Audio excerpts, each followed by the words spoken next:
Այսօր Մայրաթոր Սուրբ Էջմիածնում նախագահությամբ Գարեգին II ամենայն հայոց կաթողիկոսի տեղի ունեցավ հոգեհանգստյան կարգ՝ ի հիշատակ Լեհաստանի նախագահ Լեհ Կաչինսկիի, նրա տիկնոջ Մարիա Կաչինսկայայի և Լեհաստանի այն քաղաքացիների, ովքեր ավիավթարի զոհ դարձան Ռուսաստանի Դաշնության Սմոլենսկ քաղաքում։ Հոգեհանգստյան պաշտոնին ներկա էին Հայաստանում հավատարմագրված դեսպաններ ու դեսպանատների աշխատակիցներ, Մայրաթորի միաբաններ, պաշտոնատար անձինք։ Նորին սրբության հետ ներկաները աղոթեցին զոհերի հոգիների խաղաղության և հանգստության համար։ Քրիստոս որդի Աստծո անապնակալ և մարեգուց, գտար առաջական սիրո մտքով, վսոքիս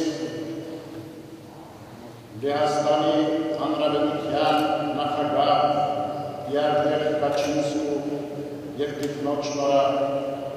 այլև պետական սպասավորած